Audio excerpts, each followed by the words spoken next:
There are many situations in which you're going to have to work with SVG graphics or scalable vector graphics. SVG graphics have many benefits over traditional bitmap graphics, but really it's not an apples to oranges comparison. SVG graphics fulfill a different niche than conventional bitmap-based graphics like the kind that you get off of a camera, for example. SVG graphics can be scaled up or scaled down effortlessly. They can also be edited very easily on a per component basis from within a graphic. Now, one application that's completely free and another wonderful tool for everybody to have who's running an agency and wants to sometimes have to, work with or would prefer to work with SVG graphics is Inkscape. Inkscape is a free SVG graphics editor. It is very professional, and it's for Linux, Windows, and Mac OS X so that you can run it on any platform, again, that's out there. All the applications that I recommend here, I always recommend platform agnostic applications.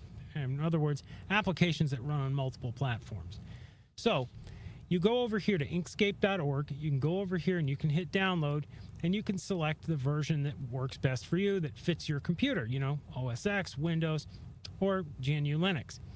Now, when you get Inkscape and you install it, you're going to need a resource for getting yourself SVG graphics. I did a previous video about flaticon.com, and Flaticon, you can just Google that up, or you can look for the previous video I did. It's a resource where you can get a hold of literally just thousands and thousands of SVG graphics that you can open up within Inkscape and work with. Now let's take a look at what that looks like. On here on my screen is a graphic called Diet.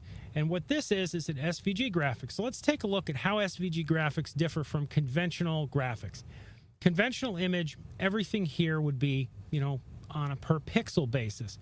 But within this, it's on a per component basis. So you can grab different components from within this, and you can scale them up, you can scale them down, you can change their color, you can change their orientation, you can do basically anything that you want with them. And this has some pretty obvious benefits, right? It gives you the ability to work with these graphics to do all kinds of different things that you might want to do, but wouldn't be able to do otherwise.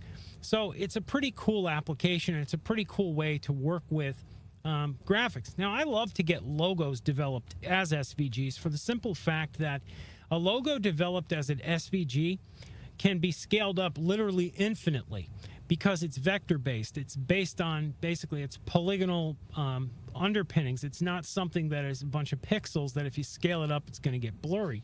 So with this, the big added benefit when you work with SVGs is that if I have to either change the color, scale it up, scale it down, do whatever I want to do with it, I can go back and do that for, the infinite lifespan of the graphic, right? It's not like it's, locked into a certain pixel range.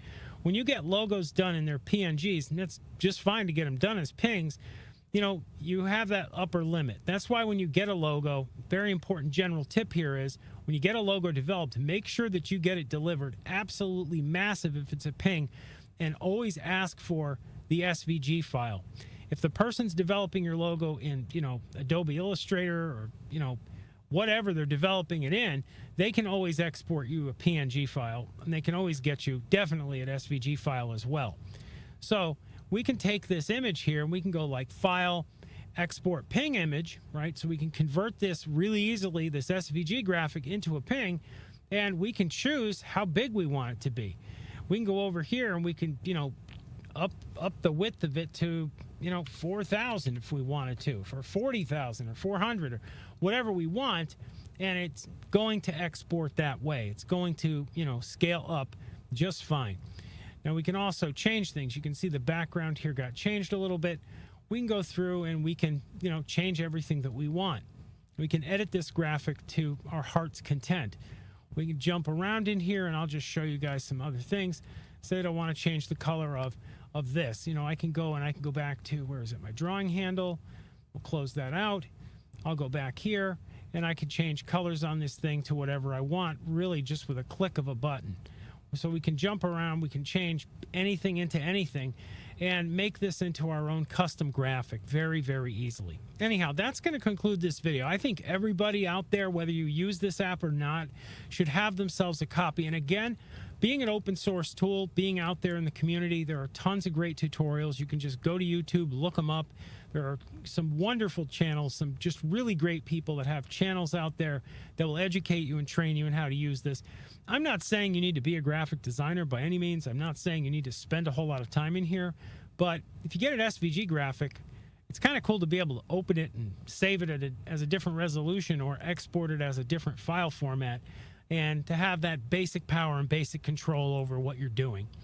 So that's going to conclude this. Anyhow, if you like this video and you want to see more quick tips like it, go ahead and subscribe to our channel, hit that little like button down there, and ring the bell so you get notified when we drop new vids. I'll see you in the next video.